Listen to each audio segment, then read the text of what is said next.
I wanted to bring today's episode to the podcast talking about acupuncture and really how we can use this on the fertility journey to help with stress. So we're talking about if you're feeling overwhelmed, if you're feeling burnt out, if you're feeling that there's all these things that you need to do on your huge to-do list in life, and then also on the fertility journey, how acupuncture can help with that. And really, how do we start to set boundaries, notice our own patterns?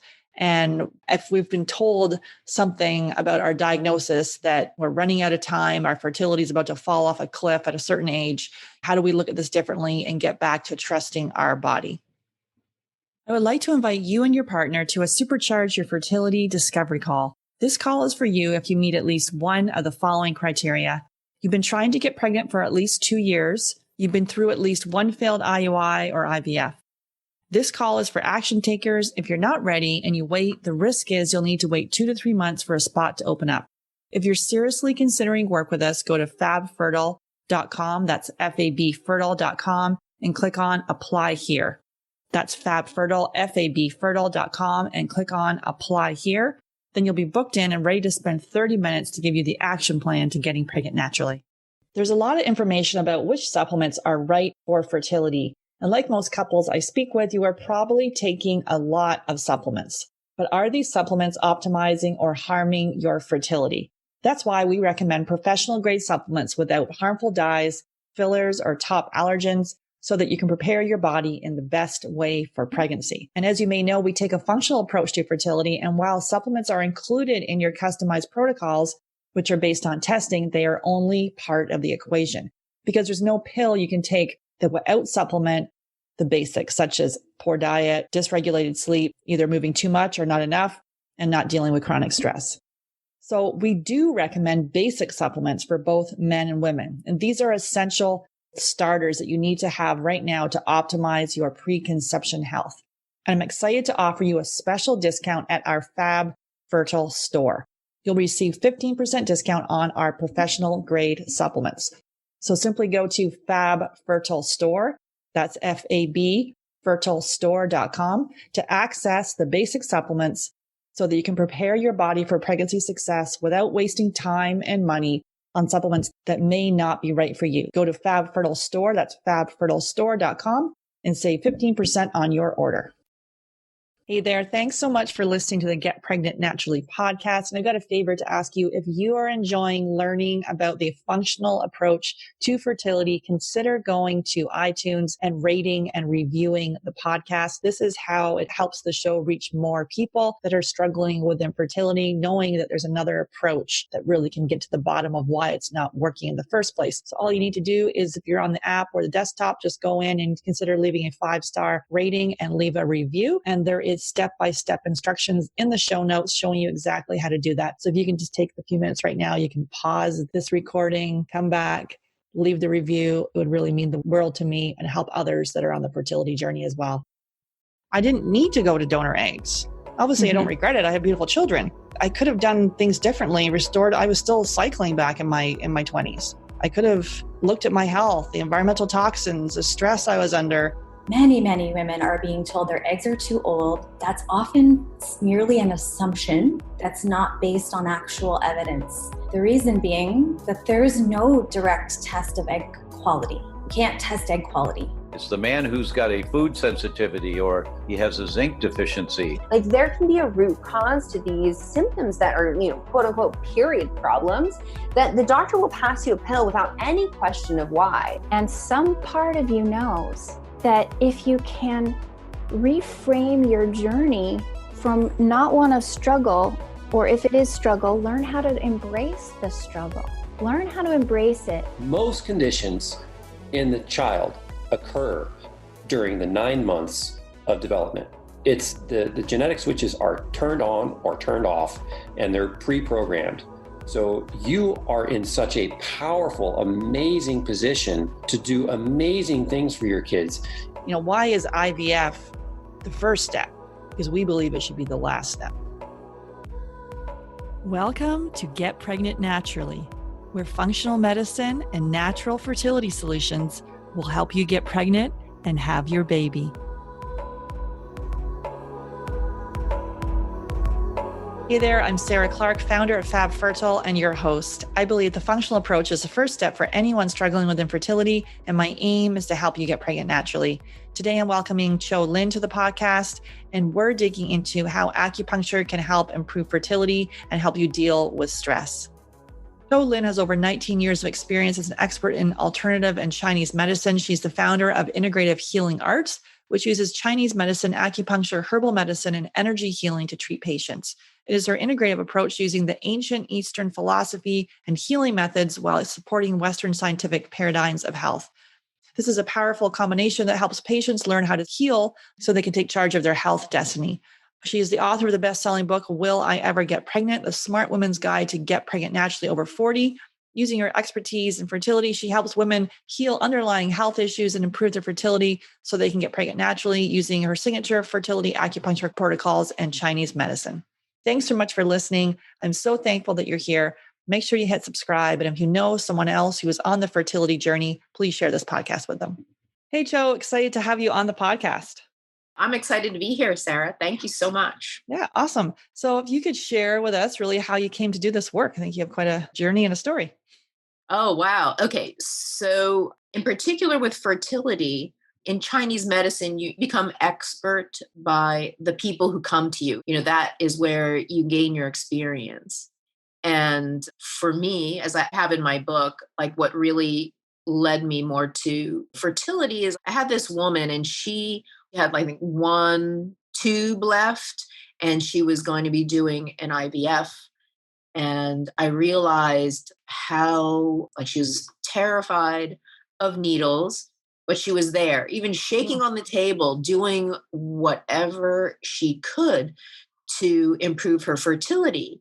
And it really struck me that women are so underserved in health, and also once they are of a certain age or they have some underlying health conditions that haven't been addressed, that it becomes more and more difficult for them to get pregnant naturally and have healthy pregnancies and deliver.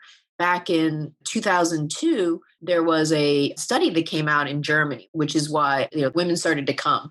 And this was for IVF, IUI. So the study showed that doing acupuncture prior to transfer and after transfer increased the chances of a healthy pregnancy to like 47%. It was a huge percentage mark.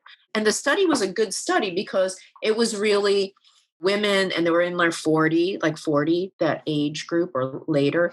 And they either did acupuncture or they didn't. It wasn't like, let's do fake acupuncture, let's pretend. It was really a group. These people did it, these women did, and these women did not. So the other thing too is, 19 years ago, 20 years ago, women that were a little older were seeking to be treated. They were going more for IVF and IUI. They may have married later or had their career, and then it was time to get pregnant. Basically, they were going to the clinics because in New York, at least when you were 40, after 40, they weren't going to take you, right? So it was like a private, you weren't covered, hospitals weren't going to do it because there was this idea of statistical decline. And so the pressure to get pregnant once they hit 40 was tremendous. And then, of course, it still is. So it was really motivating these women to do everything. And so I realized how incredible Chinese medicine is, that there's such a long history of treating women, their cycle, fertility, miscarriage, all of that, and a way to serve. So that's how I got into it. That's a long story. Mm-hmm. And I love it, to help someone, help a woman, help a couple, even single women to get pregnant. I feel very honored. And I'm sure you have that similar, right? Absolutely. Yeah. And then maybe just talk a little bit more about how acupuncture can help with fertility for us. Acupuncture is a non-drug. It helps the body to get into that state of self-healing. We call the parasympathetic state. Research shows that real acupuncture points They light up different parts of the brain, but also release neuropeptides, which tell the body to heal and to self-regulate. And of course, we can't really know exactly how it works, right? Because there is a process to it, and each person is treated personally. It's their individual, how their body will receive it, which I would say 99%, it's good, relieving stress, helping to self-regulate. And that's a big part of it. So with the acupuncture, this is energy medicine. And with fertility, and I believe it, we're more than just biology and hormones. There is the aspect of having whole health, right? Fertility health is a symptom of your whole health. Mhm. And so what we're looking at is doing acupuncture and also Chinese herbs is really working with a woman's body, a man's body too, so that they go back into balance. The body is always looking to go into homeostasis, to go and move towards balance. And it isn't a straight line. Sometimes something else has to occur. And in Chinese medicine, there are so many patterns that someone could have. Why something is not working on the surface may seem, that this is the problem, when in fact it could be something that occurred a really long time ago, and that has set up this imbalance. And then the body's trying to get around it to compensate. So similar to if you sprain your ankle, in order to heal, the body may create a lot of scar tissue. And when that scar tissue is there, it's a form of stabilizing. And at the same time, it could actually cause problems with your lower back, right? Because you don't have full function or optimal function. So we look at all of the aspects of someone's life, including what's happening in their family, their diet, their stressors, their environment. Are they exercising? What kind of thoughts? Like thoughts are a big deal. So with the acupuncture, those neuropeptides tell the body to go into that state of rest and digest, which is when someone is very stressed out, they can reach a point where they can't really get there. They go to sleep, they sleep for hours, but they wake up tired. And we know that means that they're not getting the deeper restorative cycles of sleep, which then in turn will affect their hormones and their emotions and their serotonin and all of that. We say acupuncture, Chinese medicine looks at really helping that person to balance what their natural proclivity is. That this is nature, right? We're just helping to kind of, make sure that the sunlight is getting to the leaves, so to speak. Great. Yeah. I started doing acupuncture, I don't know, years ago. Now I haven't been consistent, but whenever I do it, I guess I go in there typically for stress relief. And when I come out, there's like this little state of like Zen-like bliss where you're just going to come out. And yeah, so I find it really helpful. And it's interesting. I'm reading a book right now called Burnout. It's interesting when they were doing that, they were writing the book, they were asking people, women, because it's really about women that are experiencing more burnout. Not that men don't experience it, but it was saying not one woman said, what's burnout when they're researching? No one said, I don't know what that is. Because women or society, we're just like, go, go, go. And especially on the fertility journey, there can be a lot of, you got to do this, you got to do that, all this huge list of what to eat, what to do. And even that can be overwhelming, combined with the actual stress of an infertility diagnosis and then the stress of daily life. How would acupuncture then help with stress, and really how often do you recommend it to see the best results? Sure. Okay. So one thing in terms of, how I work with women is really in a program format, and we look at cycle tracking, but also the biggest piece is that voice in your head. Yeah. And what I realize is that, the women that are suffering the most or struggling are successful women. And they do. Burnout is a thing. This is a kind of a very masculine world, and it's about going and doing more. And when you're stressed out, the one thing that you don't want to do is start a diet, right? Or stop smoking, or I need to exercise more, is really to take things off of your plate and make these shifts. First of all, often I don't agree with the diagnosis of infertility. Right. That's like a big thing.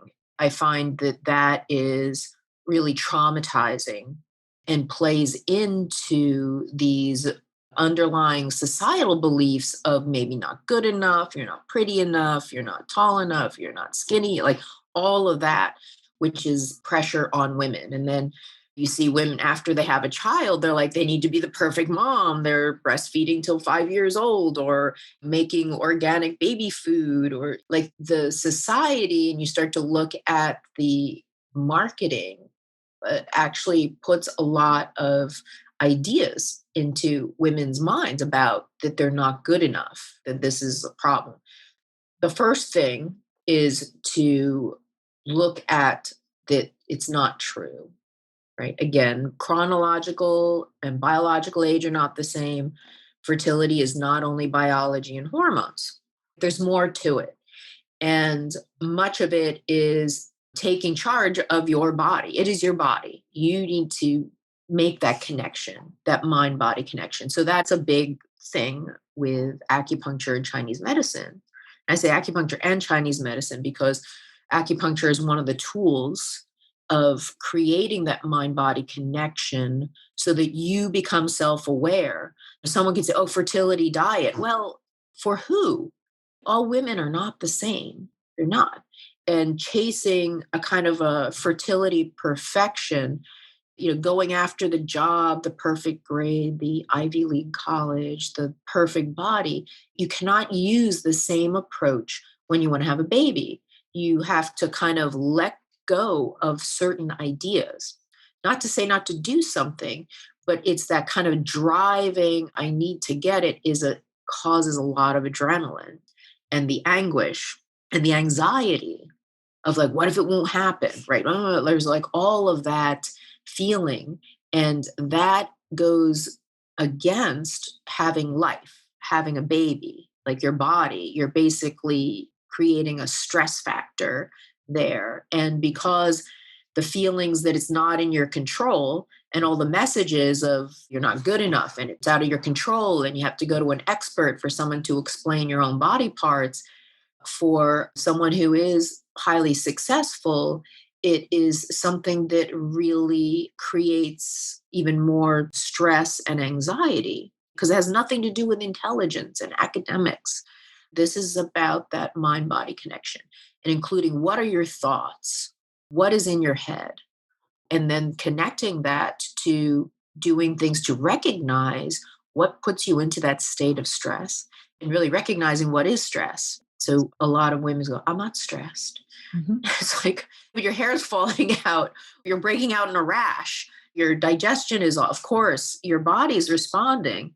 And if you have an idea that no, stress is an event, it's an experience. What are you experiencing? Even if you think you're not, you have to look at the evidence and really connect with it, including who are you talking to? Like this is a detoxing out of the internet. I have to say trigger warning, right? Because I did it in a Clubhouse and I was told, you have to say trigger warning. I was like, no cookies, which means clear the cookies on your phones and your tablets and your laptops. Because once you do certain searches, those cookies follow you and they will start to send you advertisements or pop-up articles that maybe you're interested in and to continue to perpetuate the fear. And that's something that has a negative effect on the success. We see it in school. If you think you're not smart, you're actually not going to do as well. And so this is a big part of working with acupuncture and Chinese medicine. So the acupuncture really, you actually feel, as you said, you kind of feel after, wow, I feel relaxed. You become much more aware of your body. And when you are aware, you are in control, realize you are in charge and get to know that. We know that we can control our blood pressure. We can control our heart rate, our breathing. We have within us a lot of control over our circumstances. And that means that we can also control our inflammation. We need to be conscious, though, of what's there. So that is How does that help with stress? A lot, because stress comes a lot from not feeling like you have any control. Yeah, that's okay. When I was diagnosed with premature ovarian insufficiency, I didn't get a second opinion. I raced off to donor eggs. Obviously, I was successful with that. But looking back, at the time, I actually would have said I wasn't stressed. But meanwhile, I remember having like TMJ. I couldn't even open my mouth. I was like, at one point, even going across the street to the mailbox seemed like a huge task that I couldn't even do. And I'm like a huge doer. And so it's interesting, right? With the physical symptoms, we're like, oh, wait, I'm not stressed. I just keep going. But you've got all those other symptoms that you're ignoring. I had skin rashes and didn't have digestive issues at that stage. But obviously I had a fertility diagnosis there at 28. And the stress piece, I think if you are that type A controlling, planning, going kind of person, because I remember someone telling me years ago, oh yeah, I just wake up and I go with the flow. And I thought, well, that sounds like the most ridiculous thing I've ever heard of. How could anyone do that? But in the meantime, I was there banging my head against the wall, getting so frustrated. And as I do start to access the flow and go with that, things actually do go a little smoother instead of trying to force it. So it's not like the analogy, it's not lying on the couch and doing nothing. You're still moving forward and still taking action, but not in this like crazy foot to the ground with the accelerator just blowing down the highway. Well, that won't get you anywhere. I mean, that's the issue. What you are actually describing is the life force, and that's chi. That's described in the East. You could call it prana. It's really understanding this life force that is all around us and within us. And in the classic texts, that the ancients believed that optimal health is achieved by understanding how to transform the energies of the universe, and not outside of you, but the energies of the universe that are within you, because that's what flows within. And for women, once they get their cycle, right, the idea is that is considered a heavenly water, like coming from the heavens, not the Christian heavens, but the idea of this kind of flow of energy that passes through the heart and to the uterus. There is a channel, it's called the Bao Mai, which is really the connection between the heart and the uterus, which women have. I don't think men have it. And it's really why our, being that anxiety, when you have anxiety, that you can even feel like the closing of your throat, that can happen. And then what you are cutting off is that energy. It's that flow of just being and allowing. And so that is a big part of that concept of getting into alignment, what that is. So working on diet and all these little pieces is only part. You have to look at what is the big puzzle there, and then how to adjust your position in order to actually see really what's going on. And it's a bigger piece. It's not just, I don't have enough of this vitamin, that vitamin, and I need to do this exercise and more and more and more. It's really like, okay, what do I need? Because everything is already here for us. And I'll tell you also, Sarah, you're describing the type A personality, which is very much in New York. I'm sure it's also in the big cities, in Toronto.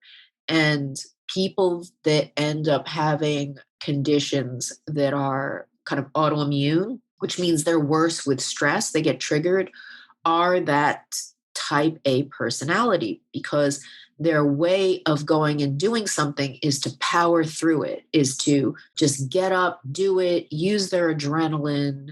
Stress is their driver, and that just has a counter effect. And even with exercise, it's really people are stressed and they need to discharge that energy. And so they go for this mega run and they get that adrenaline rush to kind of discharge it. But what's happening is that they're under stress kind of all the time. And so the adrenaline is constantly squirting. And so if they don't kind of do that running, it builds up. And so that's that energy feeling of getting stuck and really needing to get rid of it. In the long run, it's not a great place to be, because then there's the crash. That's the burnout. The crashing is the burnout, right? And we see it with sleep. When someone goes, oh, no, I sleep great. As soon as my head hits the pillow, I'm out. And I'm like, okay, so you're crashing. That's exhaustion. Yeah. It's exhaustion. It's to the point of exhaustion. And, when you're stressed, in that case, sometimes that's the only way people can get to sleep is that they just exhaust themselves until they can. And you see with like kids, it's terrible. They're cranky and crying and all of that when they're overtired. And that's us in adult form, right? That's right. That's right. It's interesting. I see my daughter, she's almost 20, and it's interesting. She decides that she wants to work 7 days a week, have 3 jobs, go. And I'm like, we need to take some time off. She's like, Mom, I don't need time off. I'm like, you need to have some time off to recharge. And she's like, oh, I just want to keep going. And I'm like, oh boy. So it's interesting where you can see these patterns. I really have worked a lot on myself, right? It's not a perfect thing, but now I see my daughter doing a similar pattern of like working yourself to, you finish her university and then just go straight into work. And I'm like, you can hang out on the beach. You can read, you can take some time for yourself. So I just keep repeating that to her. I have noticed she's now decided to take some days off, but it's interesting where we think that we have to keep going. And then the body's like, I just want to sleep. I just want to relax. I'm like to my daughter, well, why are we feeling a little cranky? I know for me, when I'm out of alignment is when I start being a pain in the ass. If I'm cranky or not happy, it's on me that I have not done what needs to be done for myself, whether it's time to myself, to read, to get to bed early, to watch a junkie show that I like, or to be outside in nature. Inflammation will cause you to be cranky. That's that PMS stuff. Yeah. It's literally an inflammatory situation in your body, which is the premenstrual kind of that stuff. So if you're in a bad mood or you find yourself looking at things pretty negatively, it's a good indication that you probably have some kind of inflammation that's going, which then you can look around and find an excuse for, like, oh yeah, the person bothered me, right? So we can always justify a reason for being in a kind of a bad mood. But it really starts because we're already in an inflammatory state. And then really like knowing that we need to do something about that preemptively to get it. Because once you're in, then you don't really see your way out. Even if you know, like, I know I should be doing this thing, or all of a sudden it's like, why would I meditate? I know meditation helps me, but I don't feel like it. So creating things like a practice so that preemptively you just know that like, this is going to help me so I won't be in that state, because it's not fun. Even like little kids, when they're cranky, they don't feel good. They don't like to be that way. They'd rather be smiling and laughing. And us too, adults. And the thing about the working, we don't realize how much we are so much a part of a capitalist idea of like working, and our value is how much we can produce. That's our thing. Like, oh, why do you need to work so much? Because our value we link to is really almost like a price tag of productivity and production. Then we're on this kind of a hamster wheel, and someone else decides what is our value. This is an aspect I've been kind of thinking about a little more, and about this kind of capitalist idea of how much you work, how much you get paid, how much time is off, what you should be, like all of that. And really too much looks like being farm animals. Like that's and unfortunately for women, with women's health, the idea of like going into menopause and aging, we're so culturally devalued if you don't work, but our wisdom is not really valued. We always look, oh, well, you're not making money, and therefore your value is less. And the fact that we have life experience is not taken into account. And that's very different in the thinking from the East. The elder people, they hold this wisdom because they've lived. I mean, this is empirical knowledge. That's a whole other tangent that I could go off on. But it starts actually earlier for women. What is their value? If they struggle with fertility, they're going to be sent to the glue factory. Yeah. It's interesting with the working too piece, right? Like saying the boundaries being another catchphrase. But for me, I always think I can get things really quickly, but it's like, if I'm in this huge working phase, and then when I'm like, okay, this weekend, I'm going to put everything down. And actually, I can't fully relax actually until Sunday, because Saturday I'm still got all the stuff from the week that I'm trying to do, even though Saturday is supposed to be my day off. And then I'm like working on the Saturday. And then I'm like, oh, actually, I'm not relaxed until the Sunday or the Monday, because I'm still got it twirling around in my mind. It's interesting with being able to disconnect, because I'm usually quite good about chopping things off and putting it in a, here's time for work, here's time for play. But it is interesting how that stuff kind of migrates around. And it might just be also in the time we're in, where we're not, we're still practically in lockdown, where we are just sort of your friends and your social network.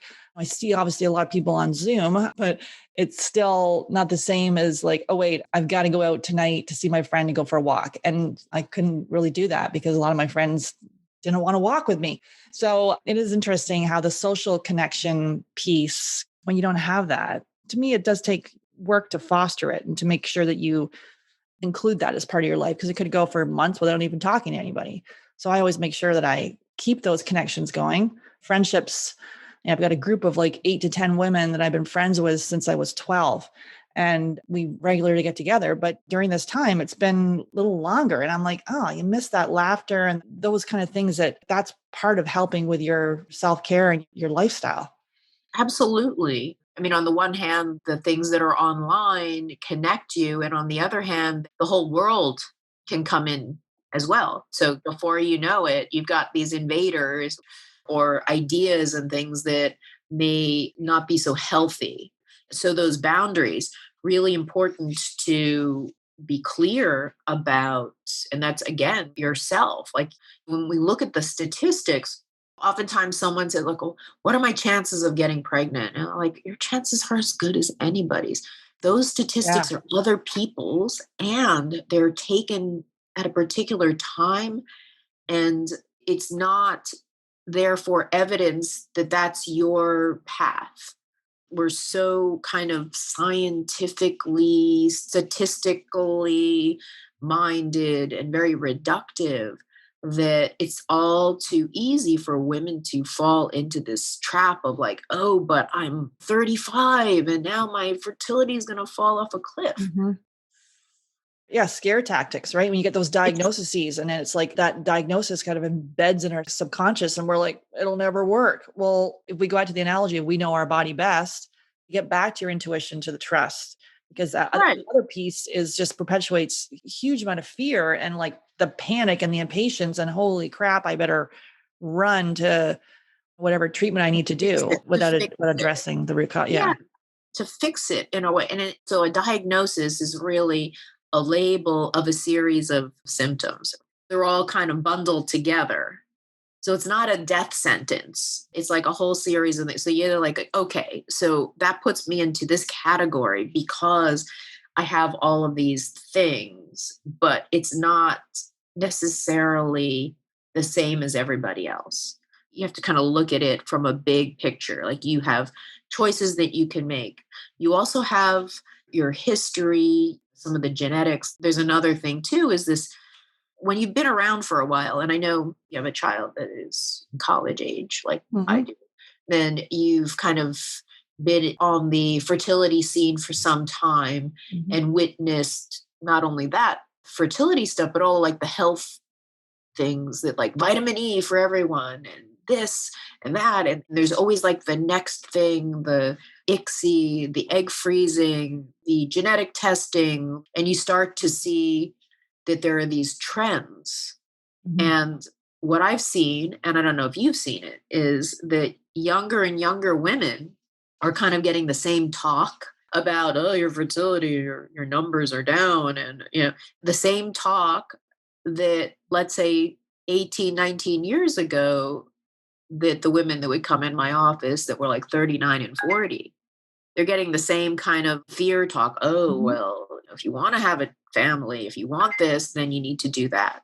Women are falling prey to this idea that if they don't start freezing their eggs earlier and earlier, that they're not going to be able to have children, and that they have to make a choice between one or the other.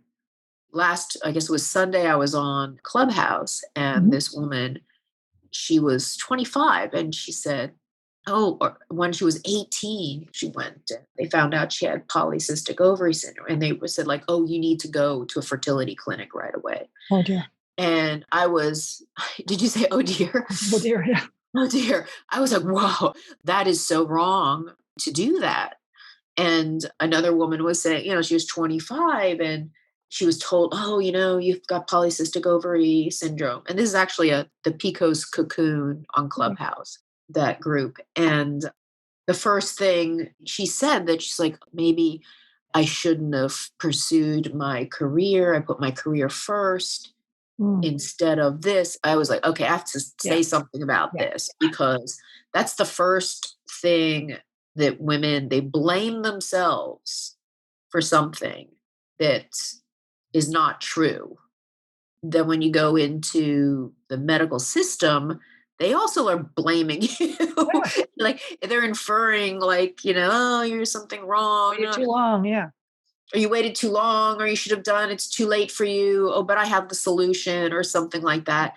And really getting back to when we first started, like women are very poorly served in medicine. And so much of it is just based on the biases that are there. And you see it, like the history of medicine is based on bias. It's very male dominated. And then everything moving forward is based on like, oh, well, in this study, we saw that. And then in this study, we saw that. And then when you start to go like, wait a second, but all those studies were like based on a bunch of guys that were thinking, this is what women's problems were, based on the idea further back about women being witches, or so you kind of used to say like, okay, you can actually see that the underlying ideas that are there, women's libido and their reproduction has to be managed and controlled. And the fact that women prior to were really considered more possessions, similar to cattle. That's the idea. And without the freedom, in the US, of course, reproductive rights is a big deal. I'm not sure how it bodes in Canada, but it's also the right to be able to have a child. It's not just the birth control, and it's really who has access, and really the idea of like who has this knowledge about their own body. And then you can make choices, informed choices. Yeah, I think that's key. With that egg freezing piece, to me, it's like the false sense of security, because who's to say when you thaw them that they'll work? So it's like getting younger women to freeze their eggs. And then if they are looking at their AMH levels and saying, oh, something's off, you better, rush, and there's nothing you can do. And it is that perpetuating the fear. And then so many people that are doing cycles like IVF or things like that, the first thing they do is put them on birth control to regulate the cycle. And I'm like, okay, just a lot of interesting things that are happening. Hormones are not, they are endocrine disruptors. With any of these hormones, it's not just going only to one area. They are endocrine disruptors, meaning they are going to disrupt your entire endocrine system. And then the result is, yes, it'll prevent pregnancy. So we see it with like pesticides and all kinds of things. So when you look at it, it's not safe. It's not a safe long-term solution, because you call it birth control. That's the end result, is that it's going to do something there, but it's also doing something to the rest of your body. So I'm very against hormonal birth control, especially with teenage girls. Their brains are still developing. Does that have an effect on a developing mind? And studies show that birth control actually causes depression. I see it firsthand with my daughter's friends. Yes. And so all of a sudden, highly medicated.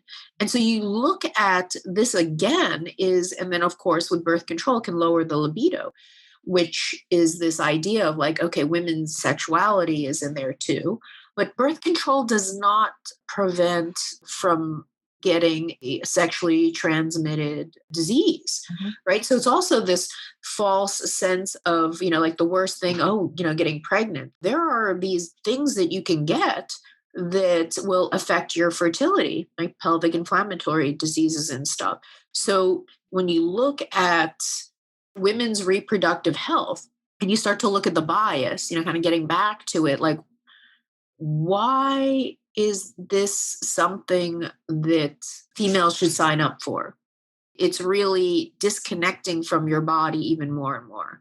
Yeah. Right? And I was placed because of the premature ovarian insufficiency. I was placed on, birth control and HRT for years and years, and then predisposed to food sensitivities, gut infections, negatively impacted my health. And we see this all the time. And cancer. Yeah. Ovarian cancer or other, then you see the trend again, you're going through one thing on hormone replacement therapy. No one wants to eat cattle that has, antibiotics and hormone injections. And yet with women's health, how many women are on some kind of hormones and then mood stabilizers to numb and dull their senses. And then you look at the long-term effects, yes, with the gut.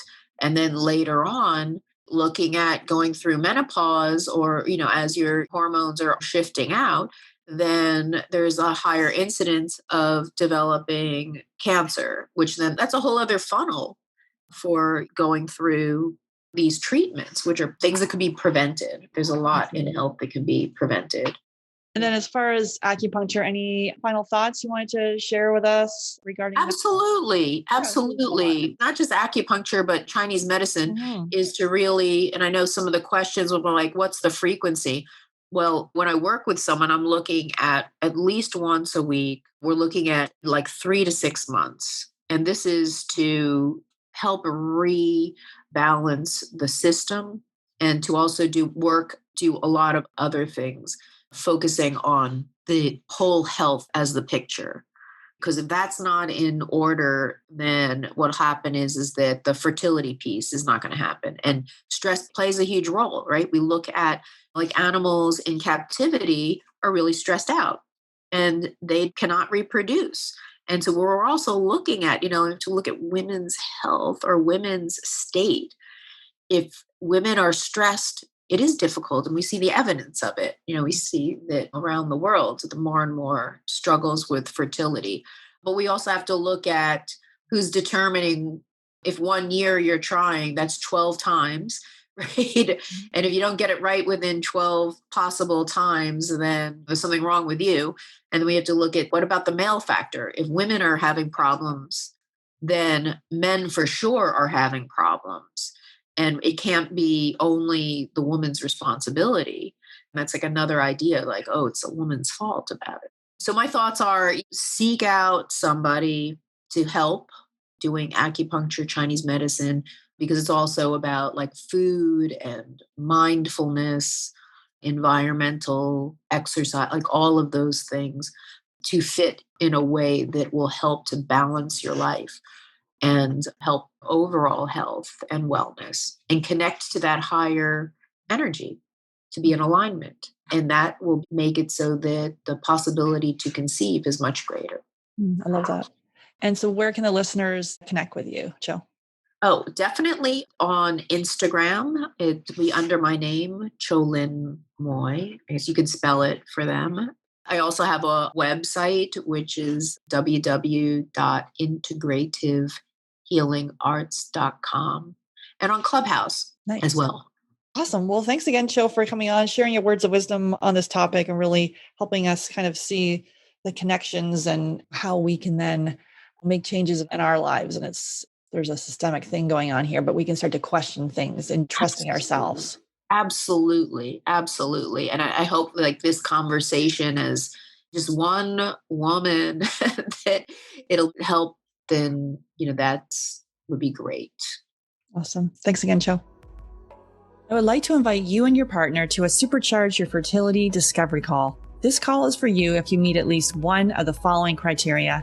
You've been trying to get pregnant for at least 2 years. You've been through at least one failed IUI or IVF. This call is for action takers. If you're not ready and you wait, the risk is you'll need to wait 2 to 3 months for a spot to open up. If you're seriously considering work with us, go to fabfertile.com. That's fabfertile.com and click on Apply Here. That's Fab Fertile, fabfertile.com, and click on Apply Here. Then you'll be booked in and ready to spend 30 minutes to give you the action plan to getting pregnant naturally.